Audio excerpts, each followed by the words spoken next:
ख्रिस्त में प्यारे भाई और बहनों, आप सबों को जय यीशु। आज हम मनन चिंतन के लिए लेंगे राजाओं का दूसरा ग्रंथ अध्याय 6 पद संख्या 16 से। इस वाक्य के बैकग्राउंड के बारे में मैं आपसे कुछ कहना चाहूंगी।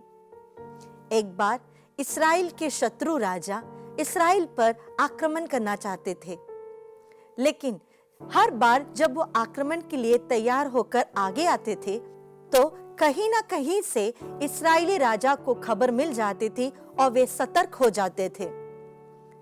इसलिए शत्रु राजा अपने सैनिकों को बुलाकर उनसे पूछते हैं कि हम में से ऐसा कौन है जो इस्राएली राजा के समर्थक है, जो हर बात उनको जाकर बताते हैं।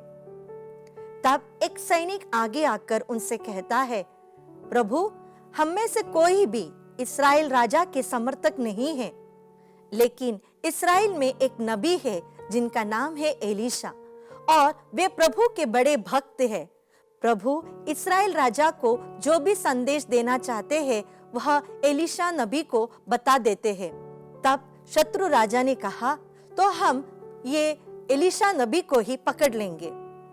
रातों रात शत्रु सेना एलीशा नबी जहां रहते थे वहां के पहाड़ को घेर लेते हैं घोड़ों और सैनिकों से। दूसरे दिन सवेरे जब एलीशा नबी का सेवक बाहर आता है, दरवाजा खोलता है, वो डर जाता है। वह अपने नबी से कहता है, देखो शत्रु राज्य हमें पकड़ने आए हैं। और एलीशा नबी उन्हें जवाब देते हैं पद संख्या 16 और 17 में। आइए हम पढ़े राजाओं का दूसरा ग्रंथ अध्याय 6 पद संख्या 16 और 17।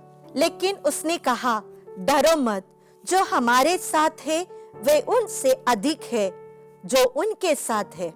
इसके बाद एलीशा ने प्रार्थना की, प्रभु इस युवक को दृष्टि दे जिससे वह देख सके। अब प्रभु ने उस युवक की आंखें खोल दी और उसने देखा कि एलीशा के चारों ओर का पहाड़ घोड़ों और अग्निमय रथों से भरा है। जब एलीशा नबी ने प्रार्थना की तो प्रभु ने उस सेवक की आंखों को खोल दिया और उन्हें दिखाया कि शत्रु की सेना से भी अधिक स्वर्ग की सेना तुम्हारी रक्षा करने के लिए आगे आई है।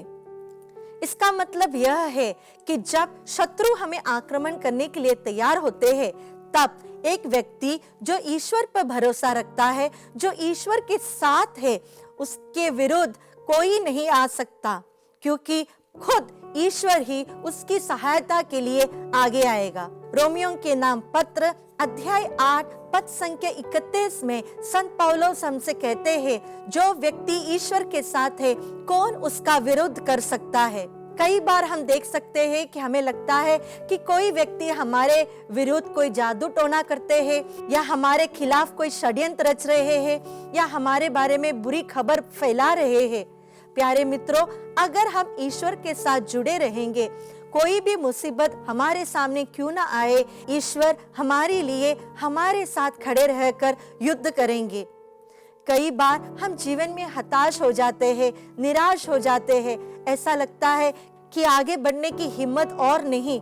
तभी ईश्वर हमारे लिए हमारे साथ आकर काम करेगा, हमें सभी बुराइयों से हमें बचाएगा, हमारा संकट में सहारा बनेगा। स्तोत्र ग्रंथ अध्याय 56 पद संख्या 10 में हम पढ़ सकते हैं, जिस दिन मैं तेरी दुहाई दूंगा उस दिन मेरे शत्रुओं को पीछे हटना पड़ेगा। मुझे दृढ़ विश्वास है कि ईश्वर मेरे साथ है। और वाक्य 12 में हम पढ़ते हैं, मैं ईश्वर पर भरोसा रखता हूँ और नहीं डरता, निरे मनुष्य मेरा क्या कर सकते हैं। वह व्यक्ति जो ईश्वर पर भरोसा रखता है, कितना भी संकट क्यों न आए, अगर हम प्रभु के समक्ष गए, हमारी सारी समस्याओं को प्रभु के सामने रखे, उनकी दुहाई करे, तो जरूर प्रभु हमारी सहायता करेगा। कोई भी मनुष्य हमारा कितना भी बिगाड़ने की कोशिश करे, अगर हम विश्वास के साथ प्रार्थना करेंगे, हिम्मत ना हारे और प्रभु के साथ चलेंगे, तो जरूर हमें विजय प्राप्त होगी। आइए आज के दिन हम यह वचन याद करें। इस्यास नबी का ग्रंथ अध्याय 41 पद संख्या 10। मत डरो, मैं तुम्हारे साथ हूँ, चिंता मत करो, मैं तुम्हारा ईश्वर हूँ। मैं तुम्हें शक्ति प्रदान कर तुम्हारी सहायता करूंगा। मैं अपनी विजयी दाहिने हाथ से तुम्हें संभालूंगा। प्यारे प्रभु जी, हमारे जीवन में आने वाले सभी संकटों को आपके सामने हम समर्पित करते हैं। प्रभु, जब हमारे जीवन में एक पूरा अंधेरा ही छा जाता है, हमें यह विश्वास दीजिए कि आप हमारे साथ हैं और हमारे साथ रहकर आप हमारे लिए युद्ध करेंगे, हमारे लिए विजय प्रदान करेंगे। यही प्रार्थना हम करते हैं हमारे प्रभु यीशु क्रिस्त के द्वारा। आमीन। पिता, पुत्र और पवित्र आत्मा के नाम पर आमीन। आप सबों को जय यीशु।